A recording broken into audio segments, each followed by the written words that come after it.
Assalamualaikum warahmatullahi wabarakatuh. Kali ini Mimin akan membahas komik baru yang berjudul YouTuber yang menjadi pawang dari para monster beracun. Cerita ini menceritakan tentang Soryong yang merupakan seorang YouTuber di kehidupan sebelumnya. Namun dia tewas karena digigit oleh ular Black Mamba. Dan di kehidupannya yang baru, dia bergabung dengan Kelantang dan berkeinginan untuk melihat monster beracun di dunianya yang sekarang.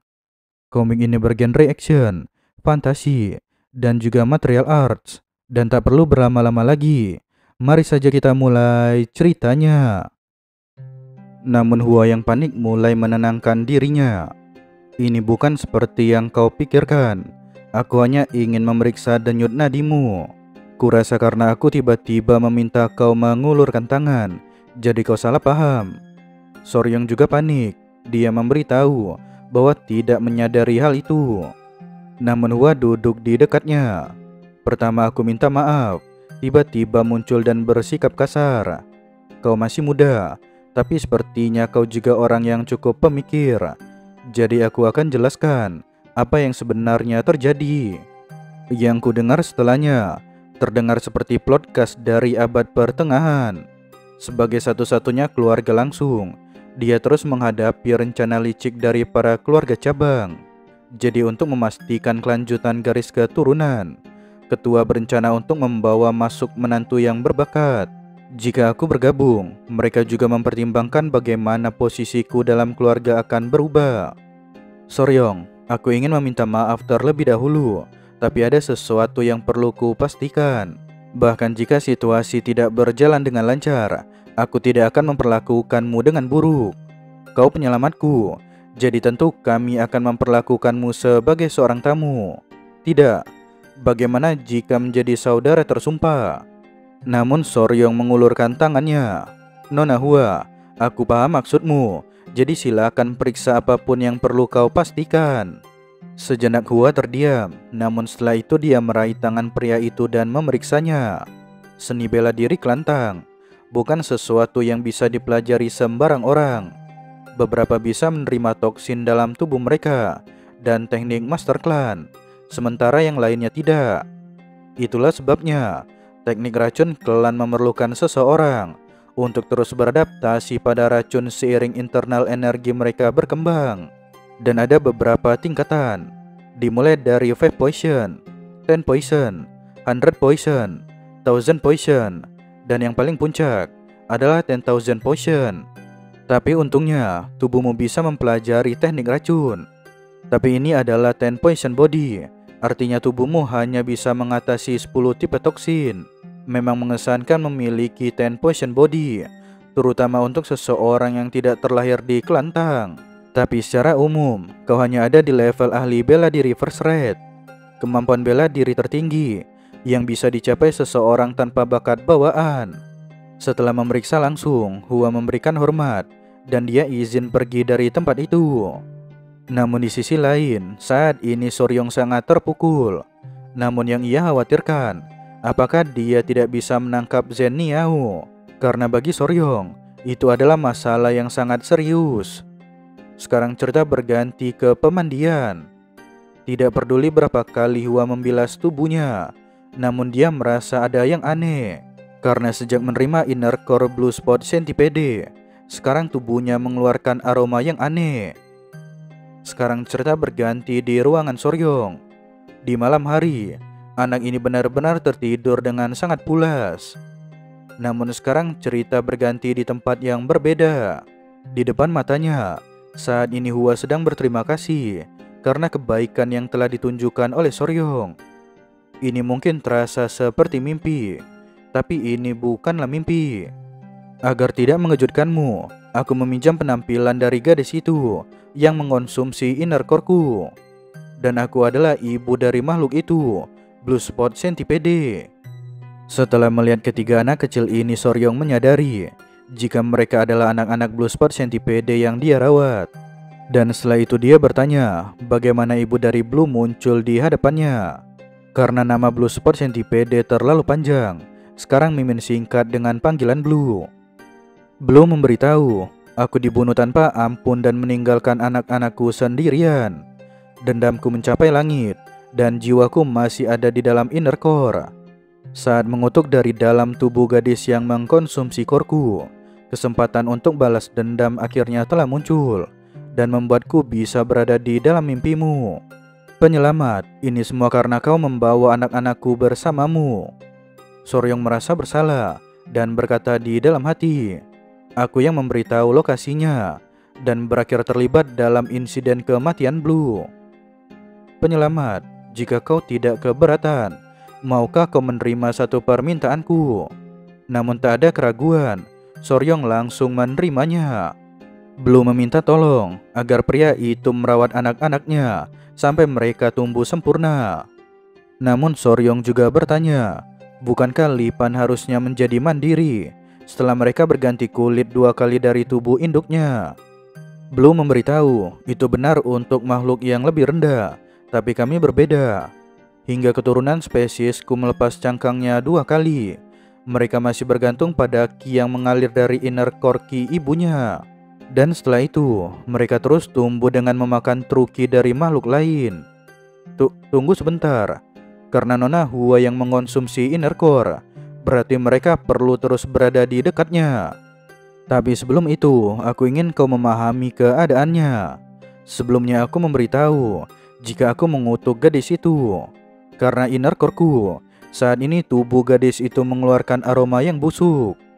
Aku ingin memastikan, jika tidak ada pria yang akan mendekatinya dan mencegah dia agar tidak memiliki anak. Namun sebagai ganti untuk melepaskan kutukan itu, bagaimana jika membiarkan anak-anakku menyerap ki dari inner core milikku, dan mungkin kau juga bisa memenangkan hati gadis itu. Namun Soryong tidak setuju. Ini terasa tidak benar bagiku. Aku tidak ingin mengambil keuntungan dari situasi sulit Nona Hua. Penyelamat, kau orang yang baik, tapi bagaimana kau akan mengatasi tantangan ini? Sepertinya gadis itu mencari pria yang kuat, dan aku tidak bisa mendapatkan inti dari 10 makhluk paling berbisa untukmu. Dan inner core milikku juga sudah diserap oleh tubuh gadis itu. Namun Soryong tak ingin membuat Blue repot. Aku mempunyai ide, jadi maukah kau percaya padaku? Dan kurasa itu akan berhasil.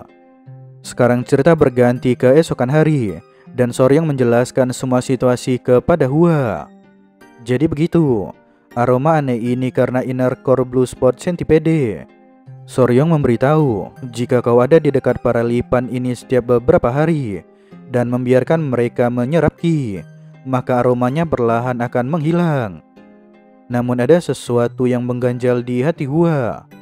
Memang agak canggung untuk menanyakannya, tapi apa tidak masalah jika kau memberitahuku tanpa meminta imbalan apapun? Itu tidak jadi masalah.